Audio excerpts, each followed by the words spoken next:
Hey, muy buenos inversores, bienvenidos a un vídeo más. En el día de hoy vamos a tratar el tema de la inflación, viendo cómo nos puede afectar al mercado de valores y dando algunos ejemplos de inversión de cara al futuro. Empecemos. Bueno, como todos sabéis, durante esta semana nos hemos levantado varios días con datos de inflación que se está disparando, está siendo muy elevada. Datos como los de Estados Unidos, que durante el mes de octubre alcanzamos el 6,2% de inflación, algo no visto desde los años 90, desde 1990. También en Alemania se está disparando, en España, en el caso de España con un 5,4%, en el de Alemania también por encima del 5%. Estamos asistiendo a un periodo inflacionario que no habíamos asistido durante los últimos 30 años. ¿De acuerdo? La pregunta es, ¿por qué se está produciendo todo esto? ¿Por qué tenemos esta inflación que se está disparando cada vez más y que no parece tan transitoria como al principio nos querían hacer creer? Entonces, tenemos que pensar que durante el año 2020, durante el año pasado, la economía se paralizó por completo. Cuando vino la pandemia, dejó de haber inversión tanto en el sector público como en el sector privado, sobre todo en el sector privado. Entonces, esa inversión que se dejó de hacer la estamos pagando, digamos, ahora en forma de sobreestimulación a la economía por cómo estamos intentando salir del bache, por cómo estas ayudas a la economía que se han aprobado en todos los países, tenemos el plan de Biden recién aprobado de infraestructura, a las familias, etcétera. En Europa tenemos el plan de recuperación de la Unión Europea con un movimiento muy grande de miles de millones. Pues evidentemente todo eso va a parar en el año 2021, 2022, etcétera, a la economía real. Estamos haciendo nuevas inversiones, tanto público como privadas, sobre todo privadas, y que nos están provocando los famosos cuellos de botella. ¿Qué es un cuello de botella? Pues tiene que ver exactamente con lo que hemos estado explicando ahora mismo. Quiere decir que durante el año 2020, como hemos dicho, se paraliza la inversión. Imaginaros en el caso de los semiconductores. Se paraliza la inversión en semiconductores. Decimos, no vamos a consumir tantos semiconductores porque no estamos fabricando tantos coches, no estamos fabricando tantos ordenadores, no estamos fabricando en general nada que necesite de semiconductores. ¿Qué es lo que ocurre? Que al finalizar 2020, inicios de 2021, cuando ya estamos empezando a levantar el vuelo y tenemos todas estas ayudas económicas que decíamos, perdón, lo que tenemos es que ahora hay una sobrereclamación, una sobredemanda sobre estos productos que requieren de los microchips, en el ejemplo que estamos poniendo, porque ¿cuántos coches se están vendiendo ahora que no se vendían en 2020? ¿Cuántos ordenadores o móviles se están vendiendo ahora que no se vendían en 2020? Tenemos que pensar también que el consumidor, por regla general, porque bueno, evidentemente ha habido un poquito de todo, el consumidor ha ahorrado bastante dinero. En el caso de España había una estimación de que se habían ahorrado 600.000 millones de euros. En el caso de Estados Unidos, evidentemente al ser más población, imaginaros los miles de millones que se han llegado a ahorrar. ¿Vale? Entonces, esto nos afecta a que cuando no tenemos una oferta lo suficientemente grande para cubrir toda la demanda que mi público requiere, que queremos nosotros comprar, pues de repente se forman estos cuellos de botella. Por eso hoy en día cuando se intenta comprar cualquier tipo de aparato electrónico, cuando se intenta comprar, incluso se está hablando de las navidades con los juguetes para los niños y demás, y los libros, las cajas de cartón, el papel, etcétera, como hay tanta demanda, pero no la suficiente oferta porque no hay tanta producción, entonces lo que se forman es estos cuellos de botellas y lo que hace es que suban el precio. Es la ley de la oferta y la demanda. Hay que pensar también que en el caso de los planes de ayuda aprobados, lo que estamos haciendo es dar una estimulación a la economía que no es verdadera. La estamos sobrealimentando de manera artificial, porque estamos desembolsando una cantidad ingente de dinero para ayudar, evidentemente, a que todas las empresas salgan a flote, a que todas las personas, los particulares, puedan salir a flote. Pero tenemos que tener en cuenta que esto tiene evidentemente el lado positivo, que es ese, y el lado negativo de la inflación, de que todo va a subir porque estamos sobreestimulándola, estamos sobrecebando a la economía, ¿de acuerdo? Además, para todos los que invertís en bolsa, os habréis preguntado, o habréis escuchado durante las últimas semanas y últimos meses, qué ocurrirá cuando esta inflación se dispare, que bueno, ya está disparada, pero sobre todo qué ocurrirá de cara al futuro con el mercado de valores, ¿vale? Ya sabemos que normalmente cuando estamos en un periodo inflacionario, los bancos centrales, tarde o temprano, acaban subiendo los tipos de interés. ¿Qué significa esto? Significa que si una empresa tiene una deuda bastante grande, una empresa, un país, incluso un particular, cuando va a pedir una hipoteca para una casa, por ejemplo, Cuando estos tipos de interés han subido, quiere decir que me va a costar más financiar esa deuda, me va a salir más caro.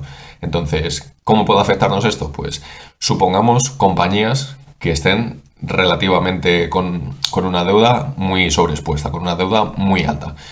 Cuando estos tipos de interés crezcan, quiere decir que toda esa deuda que tienen que pagar y tienen que refinanciar les estará afectando a los márgenes de beneficio. Es decir, tendrán que destinar una mayor cantidad de su dinero a pagar esa deuda. ¿Por qué? Porque esa deuda se ha vuelto más cara con los tipos de interés más altos. ¿Por qué se hace esto desde los bancos centrales? Se hace para controlar la inflación, básicamente. Si yo subo los tipos de interés, quiere decir que no te vas a endeudar tanto por tu propio bien, porque te va a salir todo más caro si lo intentas hacer. De ese modo, en el largo plazo, la inflación tiende a bajar. Necesitamos por lo menos un periodo de 1 año, 2 años, eso ya depende de cómo de alta esté y cómo responda la economía, evidentemente. Se está hablando, por ejemplo, en el caso de Estados Unidos, de empezar a subir los tipos de interés o en junio o en septiembre del año 2022. Es decir, quedaría menos de un año para realizar la primera subida de tipos. Se está incluso hablando que se van a subir un par de veces durante el 2022. La tercera no sabemos si se llegará a producir a principios de 2023 o si simplemente la dejarán en dos. ¿Qué ocurrirá con esto cuando se suben los tipos de interés? La bolsa no va a reaccionar bien, eso está claro. El mercado de renta variable no tiende a reaccionar bien, como ya decíamos. Si nos vamos al año 2018, no hay que irse muy lejos, la Fed hizo una última subida de tipos de interés por entonces, en el año 2018. Y podríamos ver cualquier gráfico de prácticamente cualquier acción o de los índices como tal, y o bien no se fueron a ninguna parte durante el año 2018 o bien corrigieron hacia abajo. Por tanto, la siguiente pregunta que todos estaréis haciéndoos, me imagino, es ¿dónde tengo que invertir yo para protegerme de esta subida de los tipos de interés, para protegerme de esta inflación? Vale, lo que tendríamos que pensar es ¿qué le afecta a que le suban los precios a las empresas? ¿Le afectará, por ejemplo, a una compañía tecnológica que da servicios en línea que suban los tipos de interés o que suba la inflación? No mucho, yo creo, ¿no? Si hablamos, por ejemplo, de una compañía del tipo Zoom, hablamos de una compañía del tipo Microsoft, hablamos de una compañía del tipo Adobe, les puede afectar mínimamente, pero no van a estar tan sobreexpuestas como compañías que dependen de comprar otros productos para hacer el suyo propio, ¿de acuerdo? Si damos servicios en línea, por ejemplo, no estaremos tan expuestos a ello. Otras que se van a beneficiar son los bancos, porque cuando suben los tipos de interés suelen subir los rendimientos de los bonos y estas se benefician evidentemente de todo eso, de las transacciones y de cómo de cara se pone la deuda de todos los particulares y de otras empresas. ¿Por qué? Porque todo ese beneficio evidentemente va a parar a los bancos finalmente. Y por último, las que más se suelen beneficiar en periodos inflacionarios suelen ser las de materias primas, ya sea el oro, ya sea el crudo, ya sea el gas natural, etcétera. Ya lo estamos viendo con la subida de las energías, estamos viendo cómo sube todos los precios de la electricidad, por ejemplo, del gas natural, etcétera, sobre todo en Europa, en Estados Unidos, etcétera, en el que, como podemos observar, los precios han subido, también porque tenemos una transición hacia las energías renovables, las cuales, evidentemente, esto ya es otro tema, son más caras que los combustibles fósiles, salen bastante más caras. Entonces, cuando nosotros estamos sobreexpuestos a todo esto y los precios del gas natural o la electricidad empiezan a subir, quiere decir que las materias primas están subiendo. Quiere decir que el oro va a subir, la plata va a subir, el cobre va a subir. Y todo esto se beneficiarán, por ejemplo, las empresas mineras, las empresas que venden materias primas y las empresas de este estilo. Por último, lo que nos quedaría por decir sería decir que no hay que entrar en pánico por todo esto. Normalmente, cuando nosotros hemos hecho históricamente las subidas de tipos de interés, es para frenar esta inflación, como ya decíamos, por ejemplo, en el caso del 2018, y no va a ser distinto en esta. Es decir, en el momento que ya estemos controlando estas cifras de inflación, los tipos de interés volverán a bajar. Previsiblemente podrá ser durante el año 2023, a muy tarde será en el año 2024. ¿Qué quiere decir eso? Que sí, podremos tener un cambio de ciclo económico con respecto a mi mercado de valores al principio del 2022, durante el año 2022, pero simplemente nos tocará adaptarnos a ello.